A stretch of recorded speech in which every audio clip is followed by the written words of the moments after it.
Anitha, congratulations, మీ report వచ్చింది. Pregnancy confirm అయింది. Thank you doctor, thank you. Hello Shanti, చెప్పు. ఏంటండి అక్కడ ఫంక్షన్ కి లేట్ అవుతుంటే మీరు ఇంకా ఆఫీస్ లోనే కూర్చున్నారు? సారీ శాంతి, అనుకోకుండా ఆర్టీఎస్ తో నాకు మీటింగ్ పడింది. నేను ఫంక్షన్ రావడం కుదరదు, నువ్వు వెళ్ళరా. ఒకవేళ మీటింగ్ త్వరగా అయిపోతే మీరు డైరెక్ట్ గా ఫంక్షన్ కి వచ్చేయండి. అలాగే. అనిత, అనిత, అనిత, ముగ్గుడిని కొట్టించిన వీర వనిత, ఏం చేస్తున్నావే? ప్రకాష్, ఏమైంది? ఏమైందా? నువ్వు చేసిన పనికి గుండె మండిపోయి తాగొచ్చాను కాబట్టి నా ఇష్టం వచ్చినట్టు అవుతాను. నేనేం చేశానండి? ఏం యాక్టింగ్ చేస్తుందండి. నువ్వు నువ్వు ఆ విజయ్ గారితో నన్ను కొట్టించలేదు. ఏంటి మీరు మాట్లాడేది? నా లైఫ్ నా ఇష్టం. నాకెంతమంది ఫ్రెండ్స్ ఉంటారు. అడగడానికి నువ్వెవరు, కొట్టడానికి వాడేవాడు. అయినా నాకు తెలియకడుతాను, నీకు మగ ఫ్రెండ్స్ ఉండొచ్చు, నాకు ఆడ ఫ్రెండ్స్ ఉండకూడదా? తప్ప? మీరు చేస్తున్న చెడు స్నేహాలు ఖచ్చితంగా తప్పే. ఓహో, అందుకే నన్ను కొట్టించావన్నమాట. అయ్యో, నేను కొట్టించడం ఏంటండి? నాకేం తెలీదు. నేను హాస్పిటల్కి వెళ్ళాను. డాక్టర్ గారు ప్రెగ్నెన్సీ అని కన్ఫర్మ్ చేశారు. మనకి బిడ్డ పుట్టబోతుందనే గుడ్ న్యూస్ మీకు చెప్తామని వెయిట్ చేస్తున్నాను. No no no no no no, మనక్క బిడ్డ పుట్టబోయేది నీకు. నీకు ఏంటండి అలా అంటారు? ఎస్, నీ కడుపులో బిడ్డకి తండ్రి నేను కాదు, ఆ విజయ్ గారు.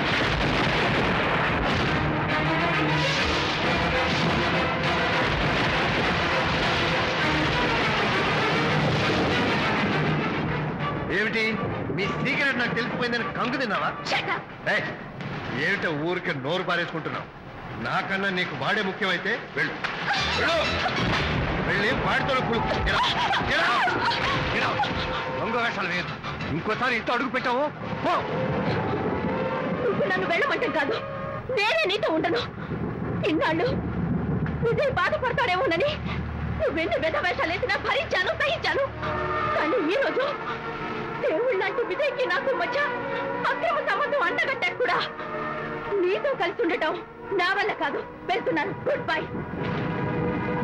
అలాగే, ఇప్పుడే చెప్తానండి. సుబ్బారావు గారు, నేను మీటింగ్ బయలుదేరుతాను. సార్, ఆడిటర్ గారు ఫోన్ చేశారు. ఆయనకి ఇన్కమ్ ట్యాక్స్ ఆఫీస్ లో పని ఉందట. మీటింగ్ రేపటికి పోస్ట్ పోన్ చేశామని చెప్పమన్నారు. ఓకే, సరే, నేను ఇంటికి వెళ్తాను.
ఏం డ్రైవర్ బాబు, కారులోంచి అమ్మ స్పీడ్ గా దిగారు.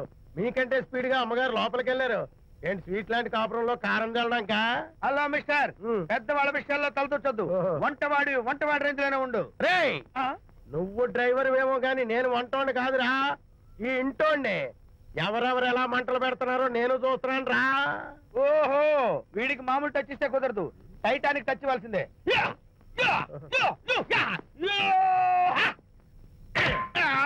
వంటటానికి టచ్ రా, టైటానిక్ టైటానిక్.